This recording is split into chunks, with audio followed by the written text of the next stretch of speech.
नमस्कार विद्यार्थी मित्र मैत्रिणींनो, करंट अफेअर्स बाय मेघाली या आपल्या यूट्यूब चॅनलवरती तुमचे मनपूर्वक स्वागत आहे. इथे आपण डेली करंट अफेअर्सचे इम्पॉर्टंट 12 क्वेश्चन्स पाहतो, जे तुम्हाला आपल्या येत्या MPSCच्या सर्व एक्झाम्समध्ये, सरळ सेवांमध्ये, केंद्रीय परीक्षांमध्ये नक्कीच पाहायला मिळतील. त्यामुळे आपल्या चॅनलवरती जर तुम्ही पहिल्यांदा आले असाल तर चॅनलला लाईक करा, जास्तीत जास्त विद्यार्थ्यांना आपला चॅनल शेअर करा, सबस्क्राईब करा. सगळ्यात महत्त्वाची गोष्ट, लेक्चर शेवटपर्यंत पहा, एकही प्रश्न यातला स्किप करू नका. ठीक आहे, तर पाहूयात आजच्या म्हणजेच 14 एप्रिल 2026च्या चालू घडामोडी. प्रश्न पहिला,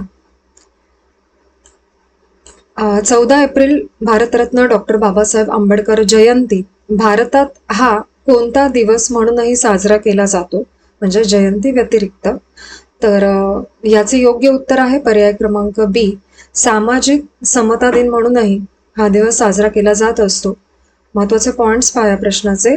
डॉक्टर बाबासाहेब आंबेडकर जयंती हा दिवस सामाजिक समता दिन म्हणूनही साजरा केला जातो आणि या व्यतिरिक्त हा राष्ट्रीय अग्निशमन सेवा दिन म्हणूनही साजरा होतो.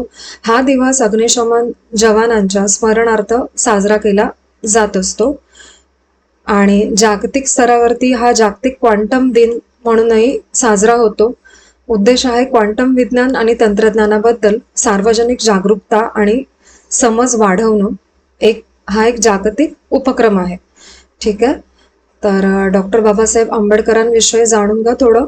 डॉक्टर बाबासाहेब आंबेडकर यांचा जन्म 14 एप्रिल 1891चा महू गावी मध्य प्रदेशमध्ये झालेला आहे. ते भारतीय न्यायशास्त्रज्ञ, अर्थशास्त्रज्ञ, राजकारणी आणि समाजसुधारक होते. भारतीय संविधानाच्या मसुदा समितीचे ते अध्यक्ष होते आणि राज्यघटनेचे मुख्य शिल्पकार त्यांना मानलं जातं. पहिले कायदा व न्यायमंत्री म्हणून त्यांनी 1948 ते 1951 या काळात काम केलेलं आहे आणि त्यांनी कोलंबिया विद्यापीठातून आणि लंडन विद्यापीठामधून अर्थशास्त्रामध्ये डॉक्टरेट मिळवलेली होती. त्यांच्या विचारांचा आणि अभ्यासाचा वापर भारतीय रिझर्व्ह बँकेच्या स्थापनेत देखील झालेला आहे. 14 ऑक्टोबर 1956 रोजी त्यांनी बौद्ध धर्माचा स्वीकार केला होता आणि 14 एप्रिल 1990ला त्यांना भारतरत्न हा सर्वोच्च नागरी सन्मानाने त्यांचा गौरव करण्यात आला होता आणि हा पुरस्कार त्यांना मरणोत्तर देण्यात आलेला आहे. ठीक आहे, एक माहिती ॲज अ GS तुम्ही लक्षात ठेवा. ठीक आहे, पुढील प्रश्न पाहू आपण. प्रश्न दुसरा, इंडियन ॲथलेटिक्स सिरीजमध्ये सरुण पायसिंग यांनी कोणत्या खेळात विजय मिळवला? तर याचे योग्य उत्तर आहे पर्याय क्रमांक ए, लांब उडी, लॉंग जम्पमध्ये. महत्वाचे पॉइंट्स पाहूया प्रश्नाचे. सरुण पायसिंग यांनी पुरुषांच्या लांब उडीमध्ये 7.46 मीटरची उडी मारून विजय मिळवला. ते ओडिसा राज्याचे आहेत आणि ते राष्ट्रीय इंडोर चॅम्पियन सुद्धा आहेत. आणि इंडियन ॲथलेटिक्स सिरीजचा चौथा टप्पा रांची येथे झाला. ही स्पर्धा देशांतर्गत ॲथलेटिक्स सर्किटचा एक भाग आहे आणि जागतिक ॲथलेटिक्सच्या नियमांनुसारच ती पार पडत असते. आणि इंडियन ॲथलेटिक्स सिरीज भारतीय खेळाडूंना रँकिंग मिळवायला, आंतरराष्ट्रीय स्पर्धांसाठी तयारी करायला आणि नवीन प्रतिभा शोधायला मदत करत असते. पुढील प्रश्न तिसरा, महाराष्ट्र राज्यामध्ये पुण्यश्लोक अहिल्याबाई होळकर जलव्यवस्थापन कृती पंधरवडा कोणत्या कालावधीत साजरा केला जाणार आहे? तर या प्रश्नाचे योग्य उत्तर आहे पर्याय क्रमांक सी, 15 ते 30 एप्रिल या दरम्यान. महत्वाचे पॉइंट्स पहा. महाराष्ट्रामध्ये पुण्यश्लोक अहिल्यादेवी होळकर जलव्यवस्थापन कृती पंधरवडा 2026 15 ते 30 एप्रिल रोजी राबवला जाणार आहे. हा उपक्रम राज्यात जलसंपदा विभागाने हाती घेतलेला आहे. जलसंपदा मंत्री राधाकृष्ण विखे पाटील यांनी ही माहिती जाहीर केली. वेळेत सिंचन व बिगर सिंचन कामं पूर्ण करायची जबाबदारी यामध्ये घेतलेली आहे आणि विभागाच्या कामाचा आढावा हा जनतेसमोर मांडला जाणार आहे. कालवा स्वच्छतेसाठी खास मोहीम राबवली जाईल. पाणथळ जमीन मुक्ती आणि चर योजना लागू केली जात आहे. आधुनिक सिंचन तंत्रावरती विशेष भर असणार आहे यामध्ये आणि शेतकरी आणि नागरिकांना प्रत्यक्ष मार्गदर्शन यामध्ये दिलं जाणार आहे. विविध विभागांच्या समन्वयातून हा पंधरवडा राबवला जाईल. ठीक आहे, पुढील प्रश्न चौथा, भारतातील पहिलं क्वांटम टेस्ट बेड्स कोणत्या राज्यात सुरू करण्यात आले? तर या प्रश्नाचे योग्य उत्तर आहे पर्याय क्रमांक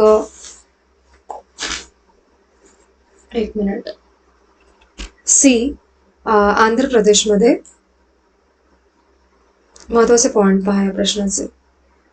भारतातले पहिले क्वांटम टेस्ट बेड्स आंध्र प्रदेशमध्ये सुरू झाले आणि या उपक्रमाचं उद्घाटन एन चंद्राबाबू नायडू करतील. उद्घाटन 14 एप्रिल 2026 रोजी आहे आणि हा दिवस वर्ल्ड क्वांटम डे च्याच दिवशी येतो. हे क्वांटम टेस्ट बेड संपूर्ण स्वदेशी स्वरूपाचे असून ही प्रणाली सुपर कंडक्टिंग तंत्रज्ञानावरती चालते.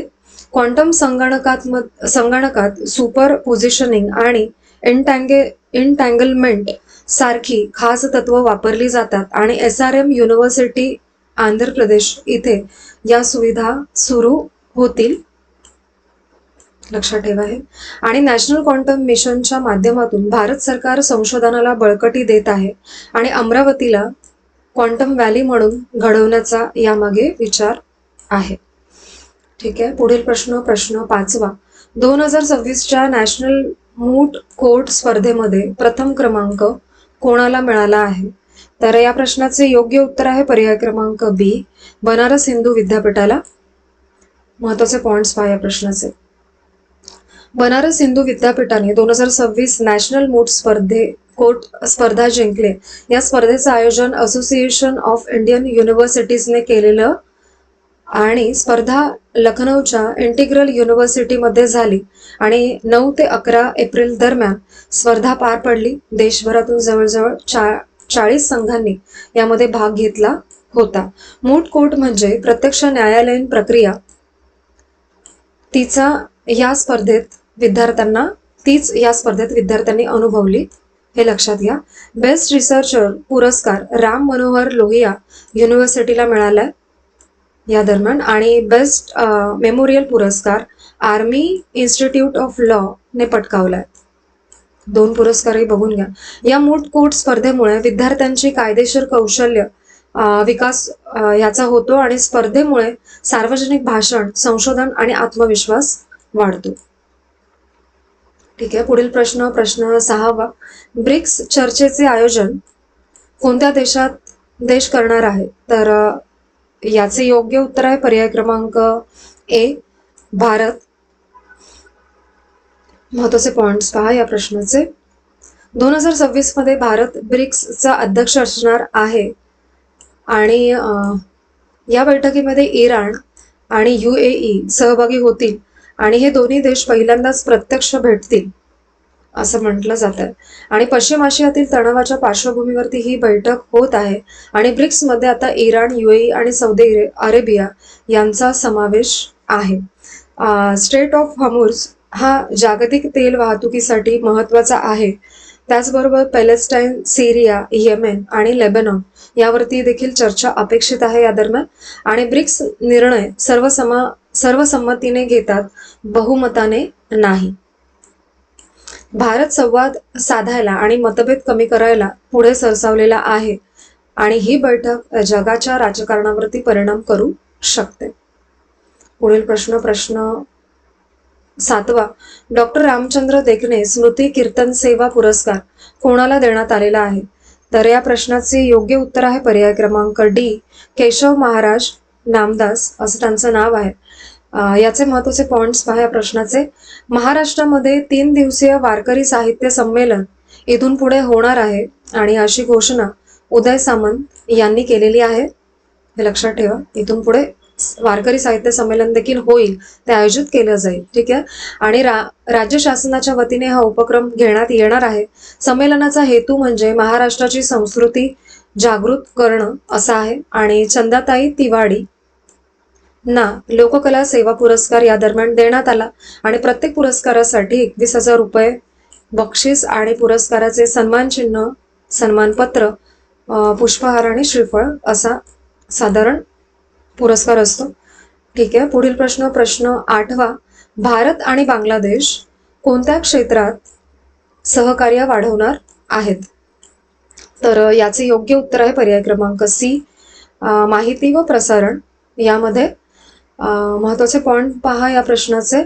भारत आणि बांगलादेश या दोन्ही देशांनी माहिती व प्रसारण क्षेत्रामध्ये एकत्र काम करण्याचा निर्णय घेतलाय आणि भारताचे उच्चायुक्त प्रणय वर्मा आणि ढाका येथे जाहीर उद्दीन स्वपन यांनी भेट घेतली आणि ही बैठक ढाका शहरात झाली. तिथे दोन्ही देशांनी मीडिया क्षेत्रामध्ये सहकार्य करण्यावरती चर्चा केली. भारत आणि बांगलादेश या दोन्ही देशांनी मीडिया प्रतिनिधींच्या देवाणघेवाणीला मान्यता या दरम्यान दिली. पुढील प्रश्न 9वा. 2026च्या बॅडमिंटन एशिया चॅम्पियनशिपमध्ये रौप्य पदक कोणी जिंकलेलं आहे? तर या प्रश्नाचे योग्य उत्तर आहे पर्याय क्रमांक ए, आयुष शेट्टी यांनी. महत्वाचे पॉइंट पहा. आयुष शेट्टी यांनी बॅडमिंटन एशियाटिक चॅम्पियन 2026 मध्ये रौप्य पदक जिंकलंय. ते 20 वर्षांचे युवा खेळाडू आहेत आणि शियुकी हे जगातील दुसऱ्या क्रमांकाचे खेळाडू आहेत आणि अंतिम सामना यांच्या विरुद्ध झाला होता आणि स्पर्धा निंगबो येथे आयोजित करण्यात आली आणि बॅडमिंटनचे नियम बॅडमिंटन वर्ल्ड फेडरेशन करत असते आणि आयुष शेट्टींची कामगिरी भारतीय बॅडमिंटनसाठी महत्वाची ठरलेली आहे. पुढील प्रश्न 10वा. माझं गाव आरोग्य संपन्न गाव या अभियानाचा मुख्य उद्देश काय आहे? तर याचे योग्य उत्तर आहे पर्याय क्रमांक सी, ग्रामीण आरोग्य सुधारणा करणे.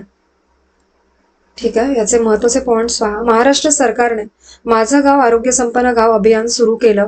हे अभियान 1 एप्रिल 2026 पासून सुरू झालेलं आहे. योजनेचा उद्देश आहे ग्रामीण आरोग्य सुधारणा करणे आणि या योजनेसाठी जवळजवळ 65.25 कोटी निधी मंजूर करण्यात आलेला आहे.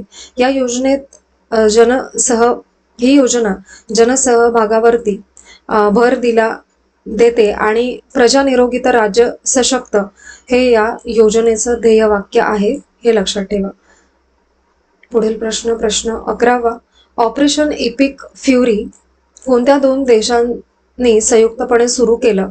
तर याचे योग्य उत्तर आहे पर्याय क्रमांक बी, अमेरिका आणि इस्रायल. महत्वाचे पॉइंट पहा. ऑपरेशन इपिक फ्युरी ही अमेरिका आणि इस्रायलची संयुक्त लष्करी मोहीम आहे. ही मोहीम इराणच्या विरुद्ध सुरू करण्यात आली होती आणि या मोहिमेचा उद्देश होता इराणची अण्वस्त्र क्षमता रोखणं, इराणची क्षेपणास्त्र क्षमता नष्ट करणं हे त्यांचं उद्दिष्ट होतं आणि इराणची नौदल शक्ती कमी करणं हा त्यामागचा त्यांचा उद्देश होता. या मोहिमेमध्ये हवाई हल्ले आणि नौदल कारवाई करण्यात आली. इराण, लेबनॉन आणि गल्फ प्रदेशामध्ये या माध्यमातून हल्ले करण्यात आले. ठीक आहे. पुढील प्रश्न 12वा आणि आजचा आपला शेवटचा प्रश्न. समुद्र साहस ही मोहीम कोणत्या संस्थेनं सुरू केली? तर या प्रश्नाचे योग्य उत्तर आहे पर्याय क्रमांक ए, भारतीय सेनेने. महत्वाचे पॉइंट्स पहा. भारतीय सेनेने समुद्र साहस मोहीम सुरू केली. ही भारतीय सेनेची पहिली ब्लू वॉटर सेलिंग मोहीम आहे, हे लक्षात ठेवा. मोहीम मुंबईतल्या मार्वे येथून सुरू झाली आणि माहीम आर्टिलरी रेजिमेंट द्विशताब्दी निमित्त आयोजित करण्यात आलेली आहे. या मोहिमेचं नाव समुद्र साहस असं आहे आणि ही मोहीम 520 नॉटिकल मैलांची आहे. ही मोहीम कोकण किनाऱ्यावरती पार पडणार आहे आणि कॅप्टन क्षितिज नायर हे या मोहिमेचे नेतृत्व करत आहेत. भारतीय तटरक्षक दलाचाही या मोहिमेला पाठिंबा आहे आणि ही मोहीम साहस आणि प्रशिक्षणाला एक महत्वाचा उपक्रम आहे असं तिच्याकडे पाहिलं जातं.